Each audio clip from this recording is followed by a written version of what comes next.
여러분 안녕하십니까? 한반도의 비핵화를 향한 외교 행보가 다시 일어나 걸어 나갈 것인지 긍정의 신호라면 대화라는 단어가 당사국 사이에서 매일 등장하고 있습니다. 특히 김정은 위원장이 대화를 언급한 것을 두고 미국 백악관과 국무부의 고위 인사들이 흥미롭다, 기대한다고 곧바로 화답을 했는데요. 먼저 언제 어디서든 만나자는 성김 대북 특별대표의 발언부터 서혜연 기자가 보도합니다. 바이든 정부 출범 후 처음으로 한미 북핵 수석 대표가 한자리에 모였습니다. 미국의 성김 대북 특별대표는 대화를 언급한 지난주 김정은 위원장의 발언을 모두에서 거론하며 미국도 만남을 기다리고 있다고 강조했습니다. We are still waiting to hear back from Pyongyang on our proposal for a meeting, and hopefully Chairman Kim's reference to dialogue indicates that we will get a positive response soon. 성김 대표는 이어진 한미일 3자 협의에서도 언제 어디서든 조건 없이 만나자며 북한의 대화를 거듭 촉구했습니다. We continue to hope that the DPRK will respond positively to our outreach and our offer to meet anywhere, anytime without preconditions. 우리 측 대표인 노규덕 한반도 평화교섭 본부장은 북한과의 대화 재개를 위해 필요한 노력을 하겠다고 밝혔습니다. 남북 간 또 북미 간의 기존 합의 등을 바탕으로 북한과의 대화와 관여를 어떻게 추진할지에 대해 중점 협의하였습니다. 이와 함께 미국 측은 의미 있는 남북 간 대화와 협력을 지지한다는 점을 다시 강조하며 남북 간의 협력이 재개될 수 있음도 명확히 했습니다. 한미일 3국과의 연쇄 수석대표 협의를 마무리한 성김 대표는 정의용 외교부 장관과 면담했고 내일 아침엔 이인영 통일부 장관을 예방해 남북 협력 방안에 대한 우리 정부의 입장을 들을 예정입니다. MBC 뉴스 서혜연입니다. 백악관도 김 위원장의 대화 언급을 평가하면서 협상하자는 북한의 답을 기다리고 있다고 했습니다. 실제 대화로 이어질지 워싱턴 연결해서 알아보겠습니다. 여은규 특파원, 먼저요. 성김 대표가 언제 어디서든 조건 없이 만나자 이렇게 얘기를 했는데 어떻게 해석을 하면 될까요? 네, 최근에 김정은 북한 국무위원장이 대화에도 대결에도 다 준비가 돼 있어야 한다 이렇게 말했죠. 앞으로 대화 국면으로 갈지 또는 대결 국면이 될지는 미국의 선택에 달려 있다면서 공을 미국으로 넘긴 건데요. 이에 대해서 미국은 우리의 대북 정책을 자세히 설명해 줄 테니 조건 달지 말고 일단 테이블로 나오라면서 공을 다시 북한에 넘긴 셈입니다. 한미일 협의를 앞두고 백악관에서도 대북 메시지가 나왔는데요. 김정은 위원장 발언에 대해서는 흥미로운 신호다 이렇게 평가를 하면서도 북한이 좀 더 명확한 신호를 보내야 한다고 말했습니다. 대화 의지를 슬쩍 내비치는 정도는 부족하고 직접 행동으로 옮기라는 압박으로 보입니다. 들어보시죠. Clear signal they could send is to say, yes, let's do it. Let's sit down and begin negotiations. 자, 양쪽이 다 대화를 언급하면서도 기싸움은 멈추지 않고 있어요. 이게 실제 대화로 이어질지 예상을 좀 해볼까요? 네, 지난 3월에 북한은 미국이 여러 차례 접촉을 시도했다고 밝히면서 대북 적대 정책을 철회하지 않으면 미국의 접촉 시도를 계속 무시할 거다 이렇게 밝힌 바 있습니다. 여기서 적대 정책은 대북 제재와 한미 연합훈련 등을 가리키는 걸로 보이는데요. 성김 대표는 오늘 제재 완화는커녕 안보리 제재를 계속 이행하겠다 이렇게 못 박았죠. 이건 트럼프 행정부 때와 마찬가지입니다. 따라서 미국이 북한을 대화 테이블로 불러내기 위해서 제재를 완화할 가능성은 거의 없어 보입니다. 다만 한미 연합훈련의 경우에는 미국이 시기나 규모를 조정하는 등 유연성을 발휘할 여지가 있습니다. 따라서 북한이 8월로 예정된 한미 연합훈련의 진행 상황을 지켜보고 대화에 나설지 여부를 결정할 거란 전망이 나오고 있습니다. 워싱턴에서 전해드렸습니다. 아직 그 실체가 드러나지 않은 윤석열 전 검찰총장 관련 의혹을 모아놓았다는 이른바 윤석열 X파일이 정치권 전면에 등장했습니다. 야권에서는 대선에 불리해진 여당의 공작 정치가 시작됐다고 주장했고 여권에서는 우리가 아니라 야권 인사가 판을 키웠다면서 공작 정치는 말이 안 된다는 입장입니다. 먼저 여야 입장은 어떤지 정리한 뒤에 이 X파일을 직접 봤다는 야권 인사의 인터뷰로 이어갑니다. 김정인 기자입니다. 주말 사이 제기된 이른바 윤석열 엑스파일 논란은 현재로선 내용은 물론 출처도 불분명합니다. 하지만 야권의 유력 대선 주자 관련된 사항인 만큼 국민의힘 측은 크게 긴장하면서도 문제가 있다면 즉각 공개하라고 주장했습니다. 그것이 형사적으로 문제가 될 만한 내용이라면은 수사기관에 넘기시고 도덕적으로 지탄받을 내용이라면은 즉각 내용을 공개하고 평가받으십시오. 또 공작 정치가 아니냐는 의혹을 제기하면서도 동시에 파일을 봤다고 주장한 장성철 평론가가 최근까지 국민의힘 인사였던 점을 감안할 때 내부부터 단속했어야 한다는 목소리도 동시에 나왔습니다. 뜬금없이 폭탄을 던졌습니다. 윤석열 엑스파일이 사실인 것처럼 확인해주는 역할을 자처했습니다. 제가 정치를 시작한 이후로 여의도 정치에 경험했던 짜증나는 것 중에 하나가 이거였습니다. 여권에서도 논란을 제기한 건 야당 인사인 만큼 공작 정치는 사리에 맞지 않다며 문서의 출처 등에 대해선 당사자에게 직접 물어야 한다고 목소리를 높였습니다. 오죽하면 김재훈 최고가 아군 진영에서 수리탄이 터졌다. 야당 인사의 주장을 저희가 무슨 공작했다라는 식의 호도는 저는 좀 심각하게. 동시에 모든 대선 주자들은 검증론을 피할 수 없다는 원칙론도 강조했습니다. 윤석열 전 총장뿐만 아니라 대선에 나서고자 하는 모든 후보들은 철저하게 능력과 도덕성 검증을 받아야 됩니다. 여야가 격론을 주고받는 가운데 윤석열 전 총장은 대변인을 통해 엑스파일 논란에 대해 대응하지 않겠다는 입장을 밝혔습니다. MBC 뉴스 김정인입니다. 윤 전 총장이 대선 출마를 선언하기도 전에 윤석열 엑스파일이 검증대에 먼저 올라왔습니다. 야권의 정치평론가 장성철 씨가 이 파일을 직접 봤다면서 윤 전 총장이 국민 선택을 받기 힘들겠다고 평가한 이후 더 주목을 받고 있는데요. 장 씨가 조금 전 MBC 라디오에 나와서 그렇게 판단한 이유를 설명했습니다. 신수아 기자가 보도합니다. MBC 라디오에 출연한 장성철 씨는 자신이 본 파일이 두 가지라고 주장했습니다. 지난 4월과 이번 달에 작성된 A4 용지 각각 10장가량씩 모두 20여 장이란 겁니다. 그러니까 윤석열 총장의 의혹, 그다음에 처의 의혹, 그다음에 장모의 의혹, 이 챕터가 쭉 나와 있고 거기에 각 항목별로 의혹이 이렇게 좀 정리가 되어 있어요. 정치적으로 공격하거나 또는 사실을 더 확인할 대목이란 정치적 판단도 들어있다고 주장했습니다. 장 씨는 취재진과 만나 파일 두 개는 각각 다른 곳에서 만든 걸로 보인다며 합치면 모두 20개 정도의 의혹이 정리돼 있다고 말했습니다. 정보들을 유통하고 또한 이 정보들에 좀 해박한 그러한 능력이 있는 분들도 많이 알아요. 지난주 초에 저에게 전달해줬고 제가 한 일주일 동안 이렇게 계속 보고 판단해보고 파일을 지난주에 받았다고 했지만 대체 누가 줬고 누가 만들었는지 그리고 의혹의 구체적 내용은 또 무엇인지에 대해선 공개할 경우 법적으로 문제될 수 있다며 답변을 하지 않았습니다. 정치 공작의 의도는 없고 오직 정권 교체를 위한 검증 차원이라고 주장했습니다. 현재 윤석열 총장 측의 전력, 대응 방식 이런 걸 보면 방어가 힘들 것 같으니 이런 것들을 잘 입수하고 준비해서 대응 잘해라. 그런 차원에서 올린 거지. 하지만 이런 주장에도 불구하고 정치권에선 논란을 일으킨 정치적 의도가 무엇이냐는 의심의 목소리가 나오고 있습니다. 국민의힘의 한 중진 의원은 MBC와의 통화에서 한 사람의 일방적인 주장일 뿐이라며 신빙성은 별로 없다고 본다고 일축했습니다. MBC 뉴스 신수아입니다. 네, 코로나19 소식으로 이어집니다. 확진자 수는 2주 연속 줄고 있고 7월 1일부터는 새로운 거리 두기를 시작합니다. 시민들과 상인들 사이엔 기대와 우려가 엇갈리고 있는데요. 현장의 목소리 직접 들어보겠습니다. 자, 김하연 기자. 네, 홍대 거리에 나와 있습니다. 지금 제 뒤로 보이는 홀덤펍은 지난 4월부터 영업이 금지돼서 2달 넘게 불이 꺼져 있는데요.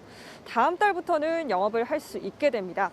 이 새로운 거리두기로 가장 달라지는 건 수도권의 유흥시설 영업 재개와 식당과 주점 등의 영업시간이 자정까지 연장되는 건데요. 제가 오늘 낮부터 이곳을 돌며 상인들을 만나봤는데 숨통이 좀 트였다는 반응이 많았습니다. 저녁 식사하고 전에는 1시간 여유가 있는데 이제 2시간 여유가 있으니까 좀 기대해 볼 만하지 않을까. 2주 유예 기간이 지나면 최대 8명이 모일 수 있다 보니 반년 만에 단체 손님을 받을 수 있을 거란 기대감도 내비쳤습니다. 반면 자정까지 2시간 영업 연장만으로 그동안의 손해를 메꾸기엔 역부족이라며 아쉽다는 지적도 있었습니다. 홍대는 사실 6시부터 새벽 3시까지가 최고 피크예요. 영업은 자유롭게 하되 방역 수칙을 엄하게 해야 되는 필요가 있는 거예요. 시민들의 반응도 엇갈렸습니다.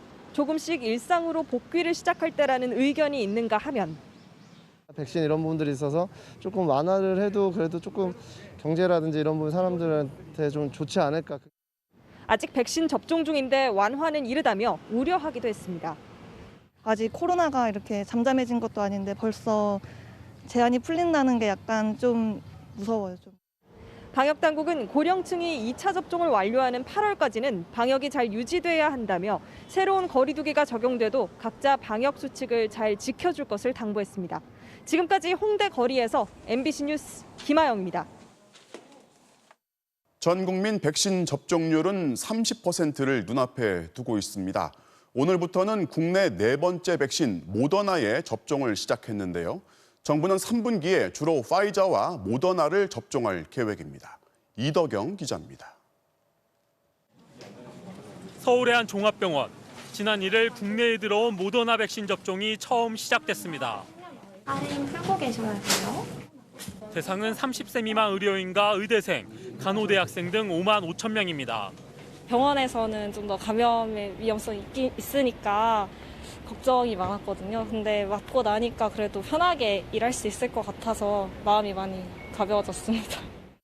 백신 1차 접종자는 1,500만 명을 넘었고 접종률은 인구 대비 29.2%로 집계됐습니다. 지난 17일부터 시작된 모더나 백신 접종에 30세 미만의 사회 필수 인력 등 20만 명에 대한 화이자 백신 접종도 진행 중이어서 이달 안에 30%를 돌파할 걸로 전망됩니다. 아스트라제네카 백신 부족으로 접종이 미뤄졌던 60세에서 74세 등 20만 명은 다음 달 5일부터 17일까지 화이자 백신을 맞게 됩니다. 다만 오는 23일부터 30일 사이 다시 예약을 해야 합니다. 조금 번거롭고 불편하시더라도 한 번만 더 1차 접종을 일정을 예약을 해주시면 아마 2차 접종도 동일하게 진행이 될 예정입니다. 정부는 3분기에도 백신 수급에 문제가 없을 것이며 주력 백신은 화이자와 모더나 백신이 될 거라고 밝혔습니다. 정부는 또 아스트라제네카 잔여 백신을 맞고 지난 16일 혈소판 감소성 혈전증으로 사망한 30대 남성에 대해 처음으로 접종과의 인과성을 공식 인정했습니다. 이 남성은 접종 9일 뒤 심한 두통과 구토 증상을 보였고 이후 의식 저하까지 나타나 중환자실에서 치료를 받다 숨졌습니다. 두통, 구토라는 비특이적인 증상으로 인해서 의심하는 부분들이 좀 지연이 있지 않았을까. 방역당국은 백신 접종 뒤 4일에서 28일 이내에 심한 두통과 구토, 호흡곤란이 있거나 작은 충격에도 몸에 멍이나 출혈성 반점이 생기면 의료기관을 찾아야 한다고 강조했습니다. MBC 뉴스 이덕영입니다.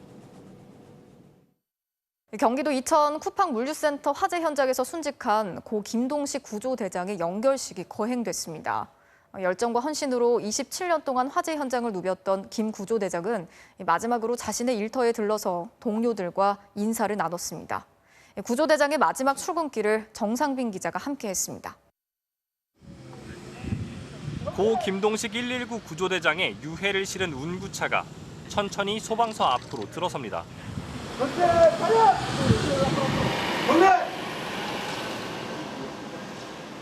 27년 경력 베테랑 소방관의 마지막 출근길입니다. 구조대장 사무실에는 주황색 근무복, 화재 현장에서 곳곳이 긁힌 소방 헬멧과 작업용 신발이 주인 대신 자리를 지킵니다. 늘 동료들을 먼저 보내고 현장의 끝까지 남았던 구조대장. 이제는 동료들을 모두 남겨두고 홀로 먼저 떠나갑니다.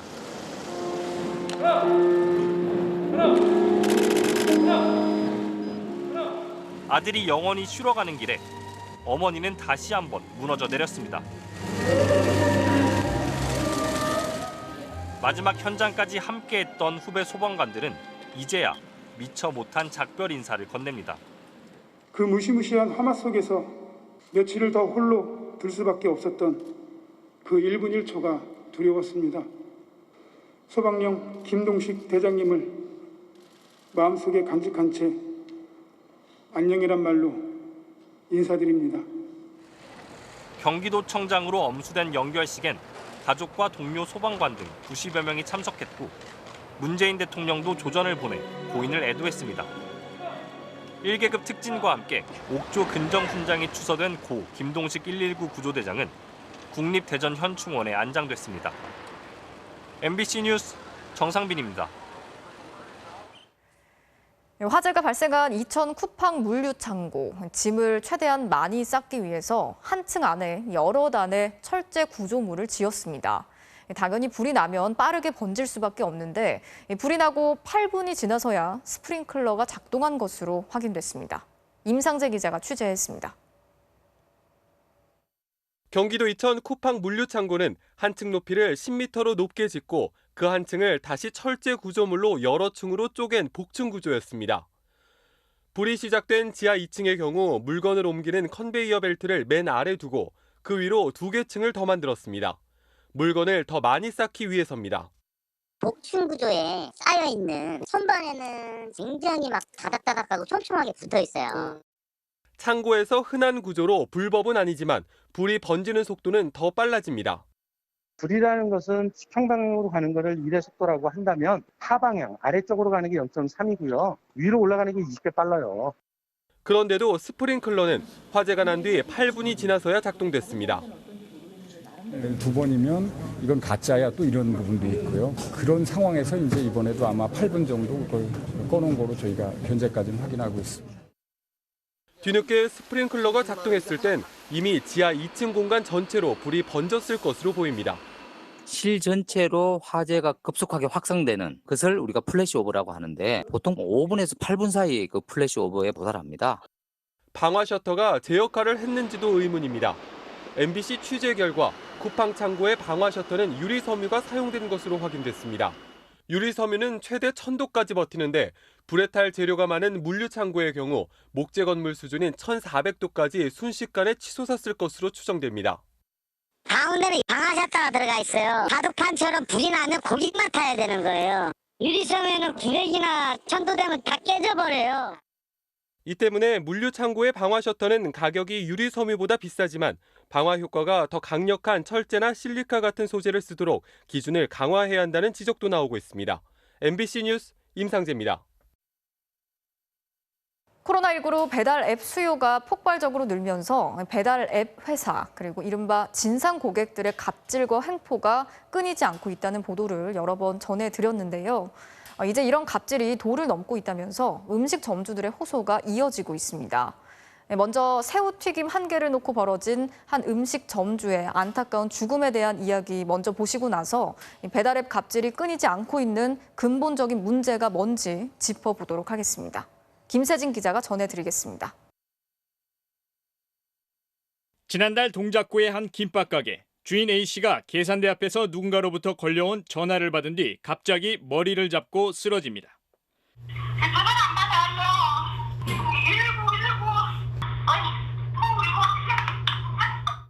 함께 있던 남편과 밥 먹던 손님까지 급히 응급처치에 나섰고 A씨는 결국 병원으로 실려갔습니다. 급작스런 뇌출혈이었습니다. 건강한 사람이 이렇게 하루아침에 이렇게 돼버리니까 이번에 작은 애 결혼시켜갖고 내손주 태어난다고 다 준비하고 있었어요. 쓰러지기 1시간 반 전, A씨는 가게 화장실에서 울고 있었습니다. 전날 밤 김밥과 만두 등을 배달시킨 고객으로부터 항의 전화를 받은 뒤였습니다. 어제 전화 받고 너무 속상하니까 화장실하고 울었어요.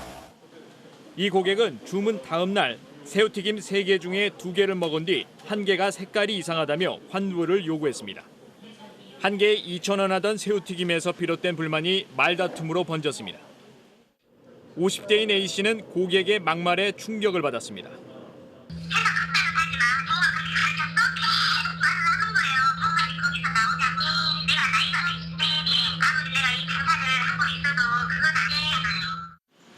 해당 고객이 업주가 먼저 반말을 했다고 주장하자 결국 A씨는 그냥 사과와 함께 새우튀김 값을 환불해줬습니다.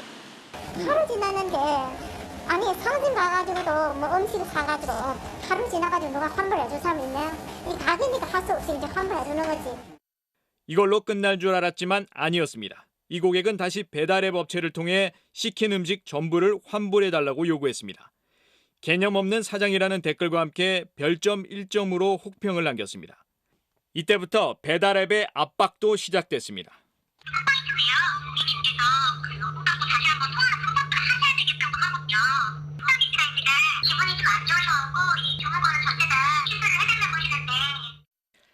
A씨가 쓰러지는 순간 통화하던 상대는 바로 이 배달앱 업체였습니다.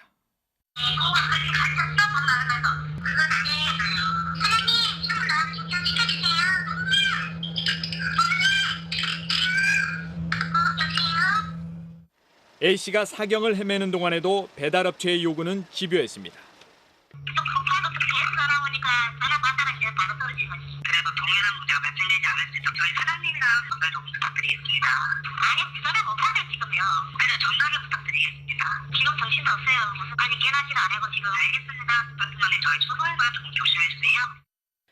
의식불명인 채로 입원했던 A씨는 3주 뒤 끝내 세상을 떠났습니다.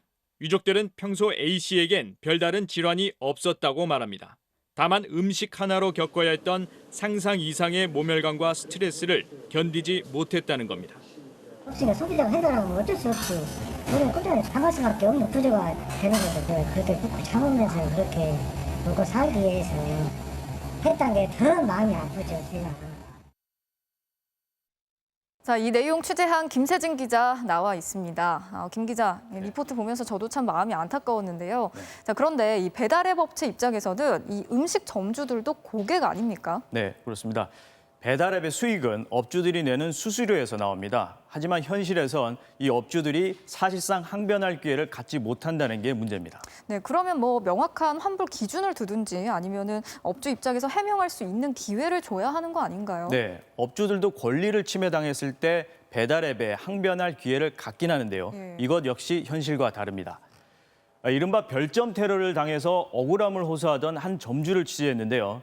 이번엔 쿠팡이츠가 신고 내용에 사소한 맞춤법까지 트집 잡으면서 갑질을 했던 사연을 함께 보시죠. 양천구에서 스시 전문점을 하는 B씨도 지난달 26일 고객의 항의에 시달렸습니다. 처음엔 고추냉이를 왜 따로 주냐로 시작해 밥이 질다. 마지막엔 새우튀김이 안 익었다는 겁니다. 뭐 개인 취향이니까 뭐 알겠습니다, 제가. 근데 새우튀김이 안 익었다. 근데 그거는 1시간 반이 지났거든요. 그리고 5분 뒤 배달앱으로 환불 요구가 들어왔습니다. 최하 별점도 받았습니다. 그런데 고객이 올린 음식 사진을 보고 B씨는 황당했습니다. 받은 초밥을 거의 다 먹었기 때문입니다. 16개를 드렸죠. 2개는 서비스고 기본적으로 14피스인데 치킨으로 따지면 닭다리 하나 남겨놓은 거죠. 배달업체는 사과하라며 업주를 몰아붙였습니다. 정상적으로 조리한 게 맞는데 사과는 진행을 해주셔야 되는 부분이에요. 내가 죄송한 게 없는데 왜 죄송하다고 해야 되는 거예요? 그리고 이제 사과 말씀 한마디씩 부탁드릴게요. B씨가 버티자 배달업체가 일단 환불 처리를 했습니다. 문제는 고객의 비난글이었습니다. 3월 매출에 이게 또 있으면은 30%나 떨어진 것 같아요. 쿠팡이츠는 업주가 해명하거나 반박하는 댓글을 달 수 없게 해놨습니다. B씨는 억울하다며 한 달 동안 이 악평이 보이지 않게 블라인드 처리를 해달라고 요청했습니다. 하지만 B씨의 순환은 지금부터였습니다. 쿠팡 측은 이미 고객 리뷰를 확보하고 있었지만 B씨에게 고객이 남긴 리뷰를 그대로 적어 신고하라고 요구했습니다. 문제 삼은 건 띄어쓰기였습니다. 쿠팡이츠 측에선 띄어쓰기 한 칸 한 칸을 고객이 쓴 것과 똑같이 맞추라며 모조리 트집 잡았습니다. 사람 미치는 거예요. 띄어쓰기까지. 내용 전달만 하면 되는데 선생님이 애 국어 가르치듯이. 또 고객이 기재한 안 익어 있다는 표현을 안 익었다고 과거형으로 써보냈더니 이것도 거부 사유. 원문과 한 글자라도 달라선 안 된다는 겁니다. 꾹 참고 다시 보냈더니 이번엔 휴대전화 번호 사이에 하이픈 표시가 빠졌다며 또다시 거부. 4일 동안 당했죠. 자괴감이 들더라고요. 학교나 회사 어느 회사에서 이렇게는 안 하거든요. 내가 쿠팡 말짱 직원도 아니고. B씨는 받아쓰기를 시키는 게 아니냐며 항의했지만 업체에선 권위 있는 기관에 전달하려면 어쩔 수 없다고 했습니다. 권위 있는 분이 봐야 되니까 이렇게 하셔야 됩니다. 안 그러면 서류 심사에조차 올라가지 않습니다라고. B 씨는 50번 넘게 메일을 주고받은 수모를 당한 끝에 가까스로 불만을 접수시켰습니다. 침해 신고를 받겠다는 명분으로 오히려 업주들이 항변할 기회를 무력화시키는 셈입니다. MBC 뉴스 김세진입니다. 부모가 출생 신고를 하지 않은 아이들은 교육이나 의료 혜택은 물론이고 학대를 받거나 실종이 돼도 대처가 어렵습니다. 말 그대로 유령처럼 살아야 하는 건데 앞으로는 지방자치단체가 의료기관의 도움을 받아서 부모 대신 출생 신고를 하도록 법이 바뀔 전망입니다. 이재욱 기자가 자세히 설명해 드리겠습니다. 지난 1월 인천에서 친엄마에게 살해된 8살 여자아이. 유치원이나 학교에 다닌 기록은커녕 주민등록상 이름조차 없어 사망진단서에 무명료로 기록됐습니다. 출생신고가 안 된 채 8년이나 살았던 겁니다. 친엄마가 전 남편과 이혼하지 않은 상태에서 동거남과 낳은 아이였습니다. 출생신고는 왜 안 하셨어요? 현행 가족관계 등록법에 따르면 출생신고는 원칙적으로 부모가 해야 합니다. 부모가 신고를 외면하면 아이는 교육이나 의료의 사각지대에서 자라며 각종 학대에 노출될 가능성마저 높은 겁니다. 따라서 정부는 모든 신생아들이 빠짐없이 등록될 수 있도록 출생통보제를 도입하는 내용의 관련법 개정안을 입법 예고했습니다. 아이가 태어난 의료기관이 7일 내에 건강보험 심사평가원에 출생정보를 보내고 심평원은 다시 7일 안에 지방자치단체에 받은 정보를 넘겨줘야 합니다. 이 과정에서 신고 안 된 아이가 발견되면 자치단체장이 가정법원에 확인을 거쳐 직권으로 출생을 등록합니다. 일반 병의원은 물론 조산원에서 태어난 아이도 출생통보제의 적용 대상입니다. 지난 2017년 국가인권위원회가 도입을 권고한 지 4년 만입니다. 하지만 외국인이 국내에서 낳은 자녀는 출생 통보 의무에서 제외됩니다. 체류허가를 받지 않은 미등록 외국인은 여전히 자녀를 낳아도 제대로 기르기 어려운 겁니다. 출생명령 자체가 아동의 정체성에 대한 권리인데 이런 권리를 이런 이주아동들, 외국인 아동들은 누릴 수 없다는 점에서 정부는 우선 국민을 대상으로 출생통보제를 시행해본 뒤 외국인 자녀들로도 확대할지 검토할 계획입니다. MBC 뉴스 이재욱입니다. 이혼 뒤 양육비를 주지 않는 이른바 나쁜 부모의 신상을 공개한 단체의 대표, 명예훼손죄로 재판을 받고 있는데 1심에선 무죄가 나왔었는데 2심에서 유죄로 뒤집혔습니다. 앞서 비슷한 성격의 다른 단체에는 무죄가 선고되기도 했는데요. 이렇게 판단이 엇갈리는 이유가 뭔지 곽동건 기자가 취재했습니다. 배드 파더 앤 마더스, 양육비를 주지 않는 나쁜 아빠, 엄마들의 신상을 공개한다는 사이트입니다. 양육비 해결 모임이라는 조직의 강민서 대표가 운영해왔습니다. 2년 전 강 대표는 한 남성의 얼굴과 이름, 출신지 등과 함께 파렴치한이라는 표현이 담긴 글을 올렸습니다. 이 남성은 공개된 정보 중 사실이 아닌 내용이 있어 명예가 훼손됐다며 강 대표를 고소했습니다. 강 대표는 허위 사실에 의한 명예훼손죄로 재판에 넘겨졌지만 지난해 10월 1심에서 무죄를 선고받았습니다. 게시한 내용 중 일부가 허위라는 사실을 강 대표가 알긴 어려웠고 분노 등 사적인 감정은 없어 보인다는 이유였습니다. 왜 이게 양육비 문제가 이렇게까지밖에 할 수 없는지, 그 집 아이들이 얼마나 힘들게 살아왔는지 전달하고 싶었었거든요.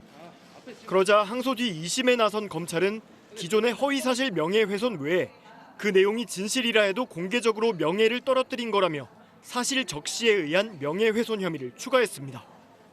오늘 2심 재판부는 1심과 마찬가지로 허위사실 명예훼손은 무죄지만 강 대표의 행위로 얻을 수 있는 공익보다 침해되는 개인의 불이익이 현저히 크다며 사실 적시 명예훼손은 유죄로 판단해 벌금 80만 원을 선고했습니다. 공익적 목적이 있다 할지라도 표현 내용이라든지 방법 등이 상당히 공격적이고 원색적이어서 공개 대상자의 불이익이 이 공공의 이익에 비해서 과도하게 크다라고. 반면 양육비 미지급자 공개 사이트의 원조격인 배드 파더스는 개인 비방 목적이 아닌 공익적 활동이라며 지난해 1심 국민참여재판에서 무죄가 선고됐습니다.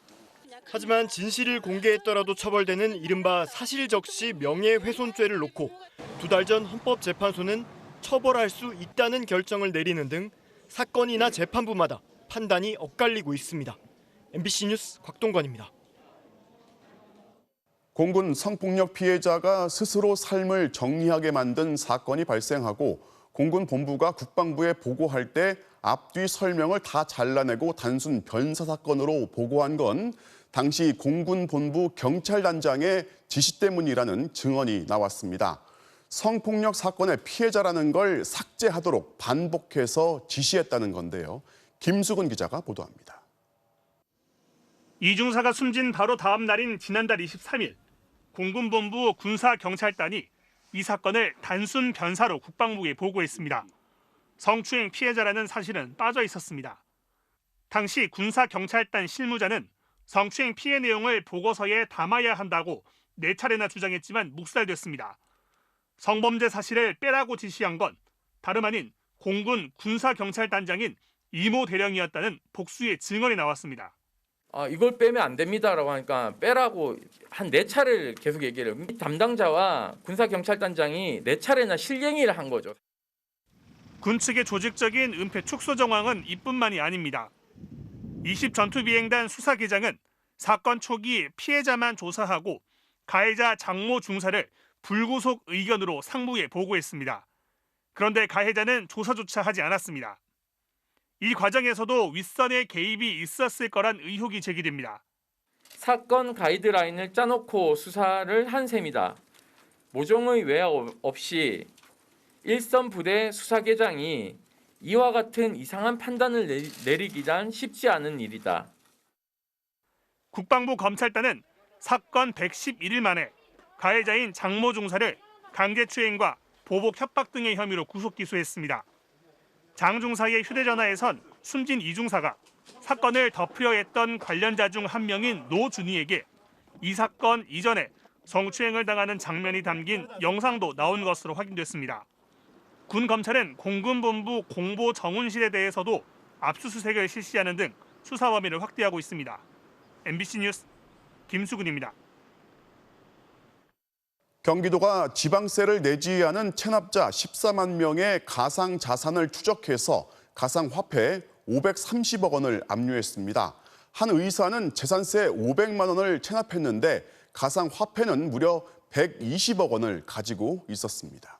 홍익표 기자가 보도합니다. 개인 병원을 운영하는 한 의사는 자신의 토지에 부과된 재산세를 4년째 안 냈습니다. 체납액은 500만 원. 그런데 알고 보니 이 의사는 비트코인 등 가상화폐를 120억 원어치나 갖고 있었습니다. 경기도가 가상화폐 계좌를 압류하겠다고 통보하자마자 이 의사는 세금을 냈습니다. 체납 처분에 있어서 가상화폐는 사각지대에 방치되어 있었습니다.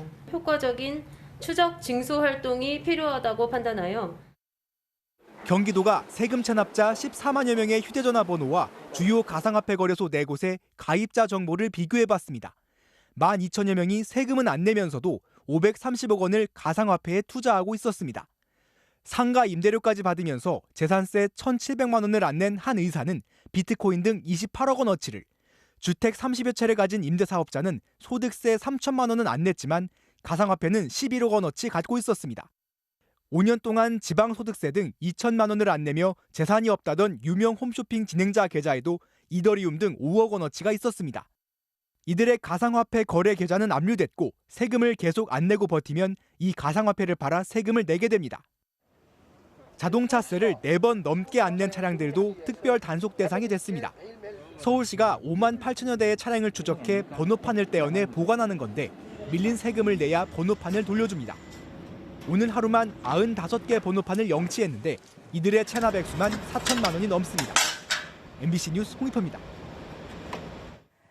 운전 연수 중에 여성 수강생들을 불법 촬영해온 사실이 적발된 30대 강사가 조금 전 구속됐습니다. 운전석 밑에 카메라를 설치해놓고 사진과 영상을 몰래 찍어왔는데요. 경찰은 피해자가 수십 명이 넘는 것으로 보고 증거 확보에 나섰습니다. 김건휘 기자가 취재했습니다. 여성 수강생들을 불법 촬영하다 적발된 30대 운전연수 강사 최모 씨. 불법 촬영 혐의 인정하십니까? 최 씨는 성폭력 범죄처벌법 위반 혐의로 구속됐습니다. 최 씨로부터 2년 전 운전연수를 받은 A 씨. 여성 운전 전문이라며 주변에서 추천을 받았습니다. 여성 운전자 관련해서 뭐 많이 연수를 진행했으니 좀 믿을만하다. 금방 배울 수 있다. 이런 식으로 계속 안심과 신뢰.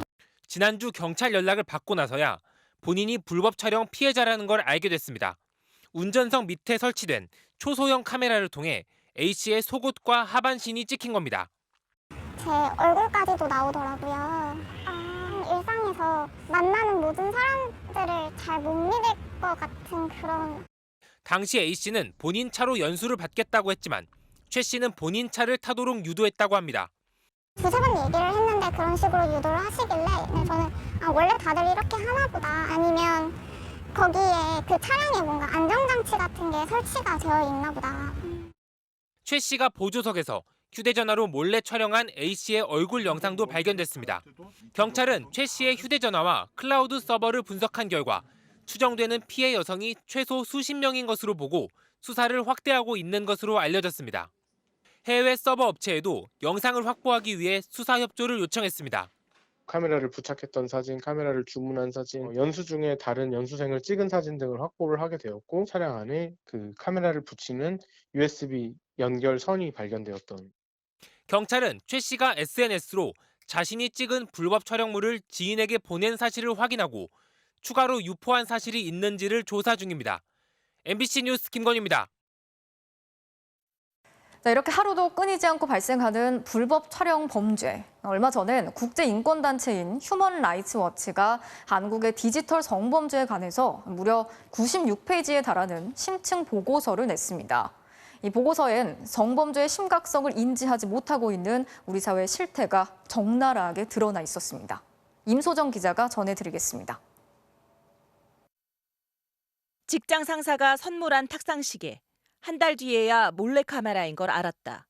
전 남자친구가 다른 사람의 나체에 내 얼굴을 합성해 연락처와 함께 퍼뜨렸다. 휴먼 라이츠 워치는 한국의 디지털 성범죄가 지난 5년 새 10배 가까이 늘었다고 지적했습니다. Korea is more severe than any other country we've seen. But something I think is a bit unique to Korea is how common these cameras are in places like toilets and changing rooms. Strange that there are people interested in paying for and viewing that footage. 그러면서 경제 수준에 비해 뒤처진 성평등 인식을 원인으로 지목했습니다. 전 세계에서 가장 높은 스마트폰 보유율과 가장 빠른 인터넷을 갖추고 있지만 성평등 지수는 세계 최하위권이라는 겁니다. South Korea was ranked in between Sierra Leone and Guinea, which are countries which have a GDP per capita which is like 1/10 of Korea. Sexuality is so stigmatized in South Korea. 부족한 성평등 인식은 성범죄 처벌에서도 드러난다고 꼬집었습니다. 지난해 재판에 넘겨진 불법 촬영 사건 중 73%는 1심에서 집행유예나 벌금형에 그쳤습니다. 가해자의 미래가 유망하다, 최근에 결혼했다 등의 사정이 양형에 반영됐습니다. 심지어 증거 수집과 촬영물 유포를 막는 것도 모두 피해자의 몫이었습니다. She had to flee her home, she had to leave her job. So it really had a very, very serious impact on her. The thing that shocks me the most about that case is that I think he was given a fine and a suspended sentence. 휴먼 라이츠 워치는 우리 정부에 수사기관의 디지털 성범죄 전문 인력을 늘리고 가해자에게 불법 촬영물 삭제 의무를 지울 것 등을 권고했습니다. MBC 뉴스 임소정입니다. 자, 이제 2학기부터는 코로나19 신규 확진자 수가 1,000명 이상씩 나오지 않으면 교육부가 전면 등교를 하라고 허용을 했는데요. 하지만 수도권의 경우 학생 수가 많은 과밀 학급이 많아서 당장은 쉽지 않을 것 같습니다. 정영훈 기자가 취재했습니다. 서울의 한 초등학교. 지난해 10월부터 밀집도 3분의 2에 맞춰 학년별로 등교 시간을 탄력적으로 조정해 학생들이 매일 등교할 수 있게 했습니다. 그래도 학습 결손적인 면에서 훨씬 더 학습 격차는 줄어든 것 같고 또 생활 습관적인 면에서도 아이들에게는 더 좋은 것 같거든요. 감염 확산 우려가 높은 급식실에서도 학생들이 몰리는 걸 막기 위해 학년별로 시간대를 나눴습니다. 11시에 시작해서 학년당 20분씩 급식을 하고 1시에 급식을 마치게 됩니다. 학급당 학생 수가 많지 않고 교실도 부족하지 않은 학교에서 가능했습니다. 유은혜 교육부 장관은 확진자 1명이 나온다고 모든 학생을 원격 수업으로 전환하진 않겠다며 전면 등교 방침을 재확인했습니다. 직접 접촉자의 대상 범위라든가 원격 수업으로 전환해야 되는 그 학교의 이제 학교 급의 규모라든가 이런 것들은 조금 세부적으로 경험을 살려서 좀 보완할 필요가 있다. 하지만 수도권의 절반 이상은 과밀 학급이어서 밀집도를 분산하기 어렵다 보니 전면 등교가 쉽지 않습니다. 이 때문에 실제 현장에선 오전, 오후반처럼 등교 시간을 분산하거나 4일 등교하고 하루는 원격 수업을 진행하는 식으로 탄력적으로 적용될 걸로 보입니다. 교육부는 특별교실을 일반 교실로 전환하고 이동식 건물인 모듈러 교실을 배치하는 방안을 검토하고 있습니다. 또 부족한 방역 지원 인력도 충원해 6만 명을 투입할 계획입니다. 교육부는 전면 등교를 앞두고 과밀 학급 해소 등 구체적인 학교 방역 대책을 다음 달 발표할 예정입니다. MBC 뉴스 정영훈입니다. 해경이 공해상을 운항하던 선박을 세워서 살펴봤더니 25억 원어치에 달하는 담배가 실려 있었습니다. 중국에서 3분의 1 가격에 유통되는 국산 담배를 밀수하려는 일당이 적발됐습니다. 김한수 기자가 취재했습니다. 지난 18일 낮 12시 50분쯤 전남 신안군 가거도 서쪽으로 193km 떨어진 공해상입니다. 해경 경비함이 한 선박으로 접근합니다. 해경이 갑판에 있는 어창 덮개를 열자 종이 박스가 수북합니다. 물고기가 있어야 할 창고마다 담배 상자로 가득 차 있는 겁니다. 이 배에는 국산 담배와 영국산 담배 56만 3천 갑, 시가로 25억 5천만 원어치가 숨겨져 있었습니다. 압수된 담배에는 국내에서 정상 유통되는 담배에 새겨진 경고 그림이나 문구를 찾아볼 수 없습니다. 해경이 압수한 국산 담배는 국내에서 만들어 중국으로 수출했던 제품입니다. 중국에서는 국산 담배에 세금이 거의 붙지 않아 우리나라의 3분의 1 가격에 판매되는데 구속된 A씨는 중국에서 국산 담배를 몰래 들여와 시세 차익을 노리려다 적발됐습니다. 3명 미상의 중국 선박을 만나 담배를 옮겨 싣고 우리나라로 들어오려고 했다는 사실을 자백받았고 해경은 어획물 운반선에 그물이 수북히 쌓여 있는 것을 수상히 여겨 검문에 나섰다가 대규모 밀수 현장을 적발했습니다. 지난 1월에도 중국산 담배 1,070박스를 어선에 싣고 밀반입 하려는 일당이 검거됐습니다. 대략 몇 박스 되는지 한번 세봐요. 담배입니다, 담배. 담배 밀수요. 해경은 중국 선박과 연결된 브로커 조직을 쫓는 한편 관세청과 함께 해상 밀수 사범에 대한 경계를 강화하고 있습니다. MBC 뉴스 김한수입니다.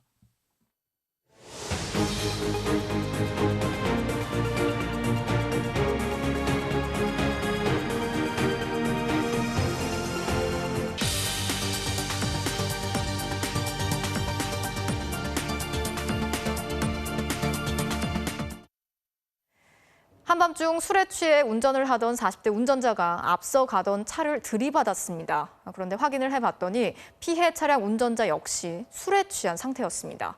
경찰이 두 사람 모두를 입건했습니다. 보도에 김서연 기자입니다. 지난 주말 새벽 경북 안동의 한 예식장 앞 도로입니다. 승용차 한 대가 인도를 넘어 화단으로 치고 들어옵니다. 엔진룸에서 연기가 피어오르자 출동한 소방대원들이 불을 끄기 시작합니다. 그런데 이 사고가 나기 직전 사고 차량은 또 다른 사고를 냈습니다. 왕복 6차로 도로에서 정지 신호를 받고 속도를 줄이던 다른 차량을 뒤에서 들이받은 겁니다.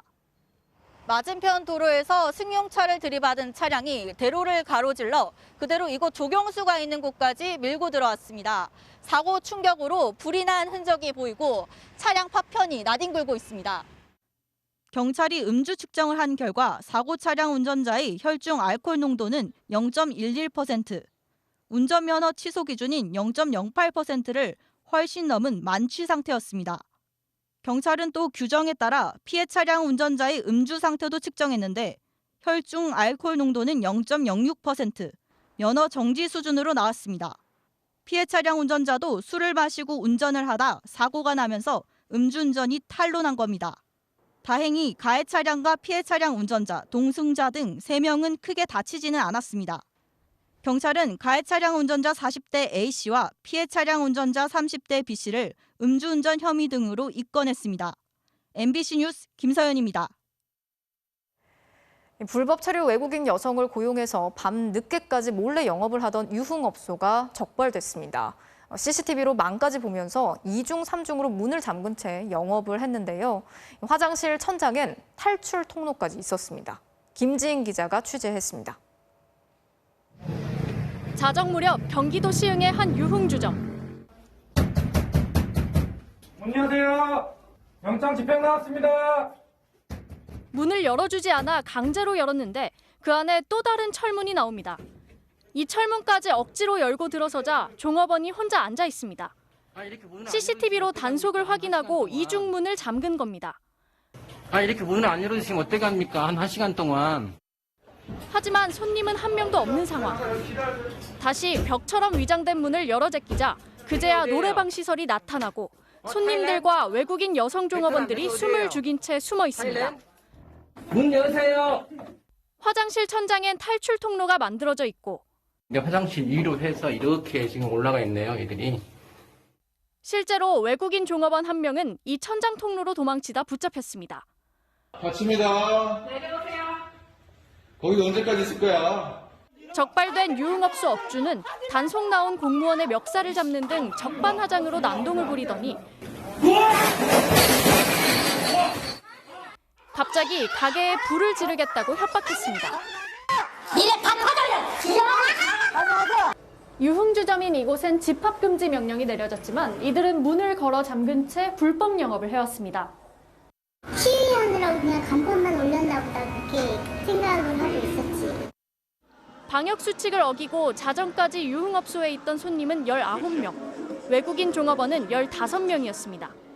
손님과 업주에게는 방역수칙 위반으로 과태료가 부과되고 불법 체류자인 종업원들은 강제 퇴거됩니다. 이민 특수조사대는 또 폭력을 휘두른 유흥업소 업주를 경찰에 넘기는 한편 업주의 외국인 불법 고용 혐의에 대해서도 추가 조사를 벌일 계획입니다. MBC 뉴스 김지인입니다. 이번 쿠팡 물류센터 화재의 원인을 따져보면 에어컨 대신 선풍기를 달아놓은 열악한 노동 환경이 말해줍니다. 기업의 몸집을 키우고 첨단을 지향한다면서 노동 환경은 옛날 방식에서 나아지질 않고 있는데요. 그 배경을 먼저 이유경 기자가 취재했습니다. 화재는 선반마다 놓여있던 멀티탭에서 시작됐습니다. 쿠팡 노동자들은 이 멀티탭이 24시간 선풍기를 돌리기 위한 거라고 했습니다. 여름에 이렇게 열기가 대단하거든요. 계속 선풍기를 돌려요. 선풍기를 끌 수가 없어요. 쿠팡 물류센터엔 에어컨이 없습니다. 에어컨은 사무실에만 있습니다. 축구장 15개 크기, 수백 명이 모여서 24시간 일하는 곳에 노동자들은 더워서 쓰러집니다. 방이 떨어져서 확 주저앉았어요. 폴더감 캔디인가? 그거 먹인 다음에 그냥 그 친구 조퇴시켰어요. 한겨울도 마찬가지입니다. 지난 1월 쿠팡 물류센터에서 일용직 노동자가 심근경색으로 사망했습니다. 영하 11도의 강추위였지만 쿠팡 측이 준 건 핫팩 몇 개가 다였습니다. 쿠팡의 노동 환경은 왜 이렇게 가혹할까? 쿠팡은 공격적으로 덩치를 키우고 있습니다. 네이버, 이베이 코리아 같은 경쟁자들을 꺾기 위해 엄청난 돈을 쏟아붓고 있습니다. 그래서 올해 1분기 매출은 4조 7천억 원으로 엄청나게 성장했지만 적자도 함께 불어나고 있습니다. 물류에 투자가 많이 들어가잖아요. 인력이라든지 땅이라든지 상품을 아끼기 위해서는 시설 투자를 적게 할 수밖에 없는 거예요. 1등만 살아남는 플랫폼 전쟁. 배송비나 상품 가격은 올릴 수 없습니다. 대신 인건비와 노동 환경을 희생시킵니다.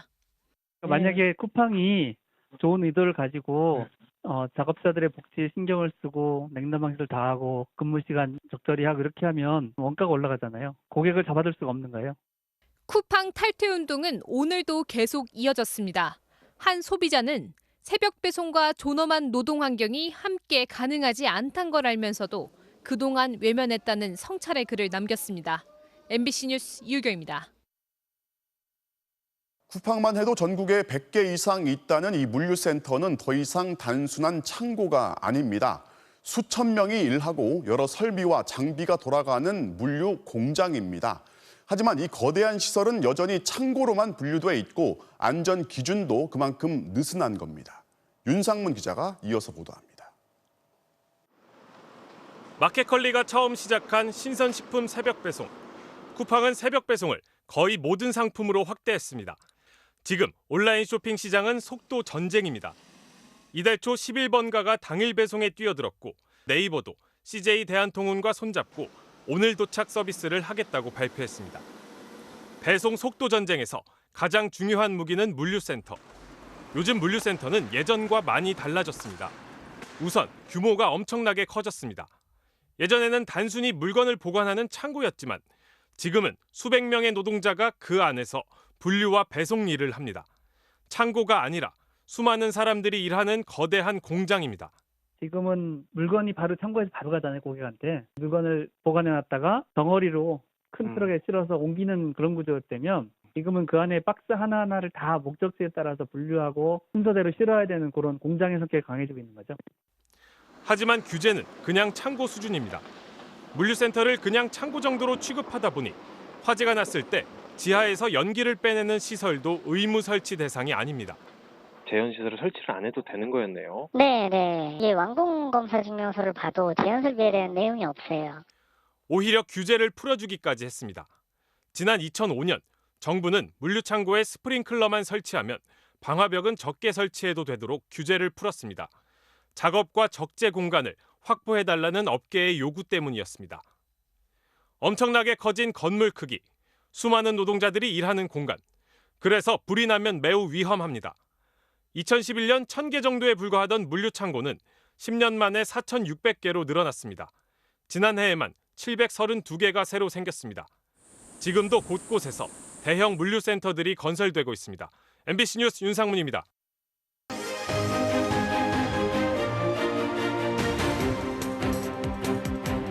정치적 참견 시점 정치팀 김지경 기자 나와 있습니다. 자, 오늘 준비한 소식 볼까요? 네.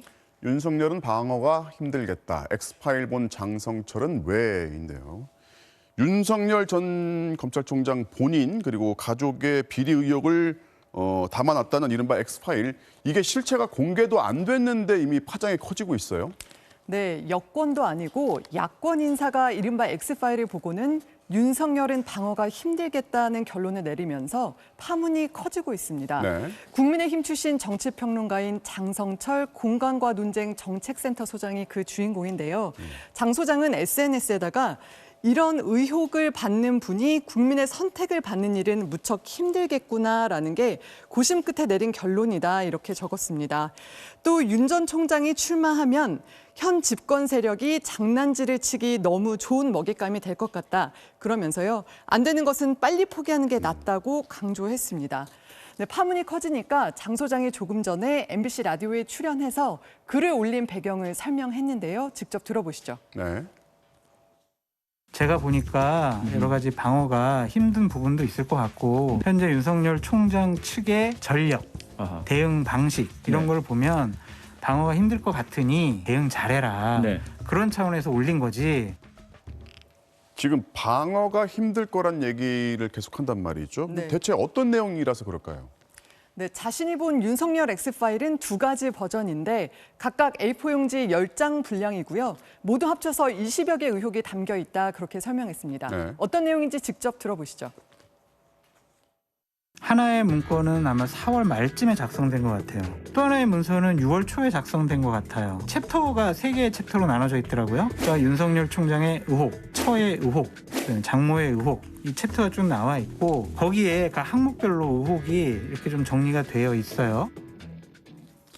네, 장 소장은 다만 구체적인 비리 의혹 내용에 대해서는 명예훼손이 될 수 있어서 밝힐 수 없고 또 민주당 송영길 대표가 말했던 파일과 같은 건지는 모른다 이렇게 얘기했습니다. 자, 장 소장이 여권이 아니라 이제 야권 인사다 보니까 이제 파장이 더 커졌는데 네. 이제 장성철 소장은 어떤 인물입니까? 네, 살펴보면요. 그 1996년에 신한국당 공채로 정치권에 입문을 했고요. 그다음에 박근혜 대선 후보 공보팀장을 지냈고 10년 가까이 김무성 전 의원을 보좌했습니다. 또 최근까지는 국민의힘 그 비전 전략위원을 지냈는데요. 이것 때문에 국민의힘에서는 아군에서 수류탄이 터졌다 하는 탄식이 나왔습니다. 김재원 최고위원의 말 들어보시죠. 네. 장성철 소장의 경우에도 불과 며칠 전까지도 우리 비전 전략실 소속 전략위원이었습니다. 큰 싸움을 앞두고는 내부의 적부터 단속을 해야 합니다. 네, 그리고 장제원 의원 같은 경우도요. 민주당의 세작 역할을 하고 있는 것은 아닌지 의문이 든다면서 장 소장을 간첩에 비유하기도 했습니다. 자, 세작, 야당에서 첩자라는 공격까지 받고 있는데 장 소장은 아까 그 글을 왜 띄웠다는 거죠? 우선 장 소장은 간첩이다, 정치 공작이다 하는 이런 국민의힘 공격에 발끈했는데요. 들어보시죠. 네. 저는 정권 교체가 돼야 된다고 생각하는 사람입니다. 그런 사람이 어떻게 제가 공작을 하고 여당의 공작에 놀아나서 내부 폭로를 했다, 슈탄을 던졌다 그렇게 얘기한다는 것 자체가 저는 상당히 섭섭하고 토요일 날 제가 이준석 대표한테 전화를 했어요. 이 문건을 내가 전달해 주겠다 전화를 했는데 안 받으시더라고요. 콜백도 없었어요. 그래서 이제 제가 페이스북에 올렸던 거고.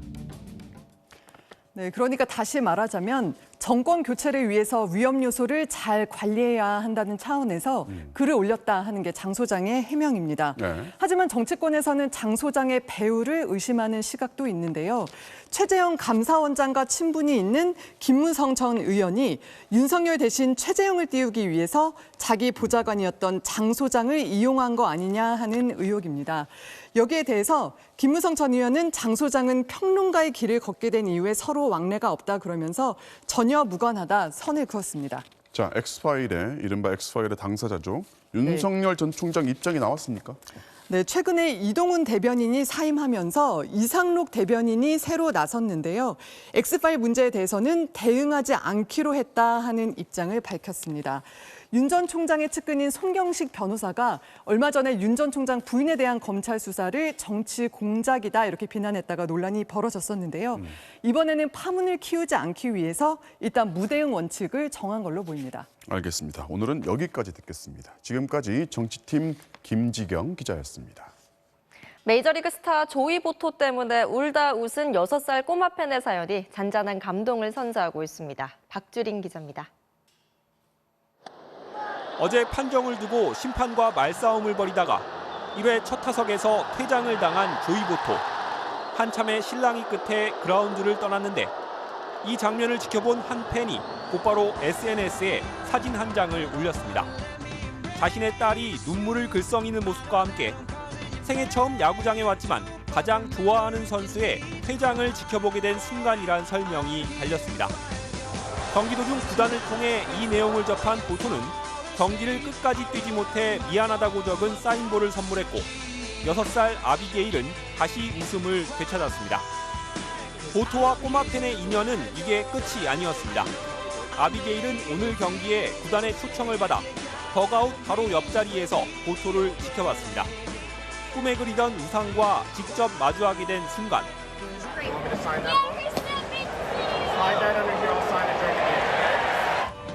아비게일은 좋아서 말 그대로 펄쩍 뛰었습니다. I got a question for you.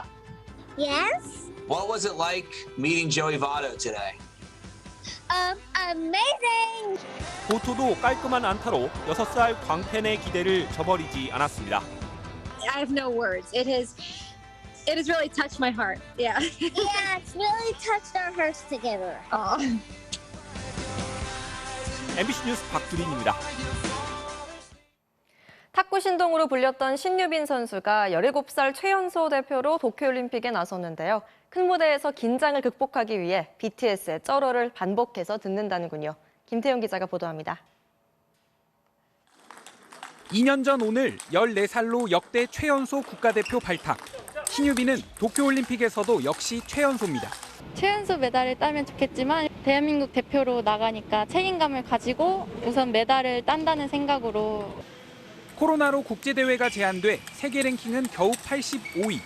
하지만 지난 3월 전지희와 짝을 이뤄 세계 2위 일본 팀을 꺾었을 정도로 전력 노출이 적은 게 오히려 비장의 무기가 됐습니다. 상대도 저희 대에 부담감도 많이 생길 것 같고요. 특히 유빈이 지금 더 많이 상승기를 생각을 하거든요. 고등학교 2학년 나이에 맞게 된 첫 올림픽. 긴장감을 풀 비법도 준비했습니다. 제가 올림픽 가면은 들을 노래를 정했어요. 계속 거기서 쩔어쩔어라고 하거든요, 가사에서. 아, 그럼 나 좀 쩐다 하면서 좀 긴장이 풀리는 것 같아요. 단순한 출전을 넘어 9년 전 명맥이 끊긴 탁구 올림픽 메달에도 당차게 욕심을 내볼 생각입니다. 저도 많이 응원해 주시고 대한민국 탁구도 많이 응원해 주세요. 감사합니다. MBC 뉴스 김태훈입니다. 미국 프로축구에서 나온 골 장면입니다. 골대를 3번이나 때리고 들어가네요. 오늘 밤 스포츠 뉴스였습니다.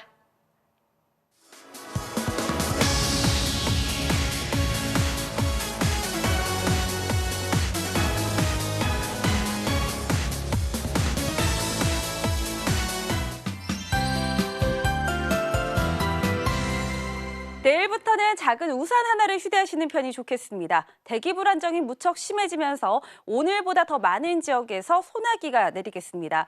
서울을 비롯한 대부분 지방에 10에서 최고 60mm의 비가 예상되는데요. 이 비의 강도와 양은 지역별로 편차가 크겠습니다. 특히나 대기 불안정이 가장 심한 충북과 남부 내륙을 중심으로는 시간당 최대 30mm의 강한 소나기가 쏟아지겠고요. 우박이 떨어질 가능성도 있겠습니다. 안전사고와 시설물 관리 각별히 주의하시기 바랍니다. 내일도 서울 등 서쪽 지방을 중심으로는 대체로 맑다는 느낌이 강하게 들겠습니다. 낮 동안 따가운 햇살이 내리쬐면서 서울의 낮 기온은 27도, 광주 29도까지 올라 오늘만큼 덥겠고요. 반면 선선한 동풍이 닿는 강릉은 21도에 머물겠습니다. 자세한 지역별 내일 날씨입니다.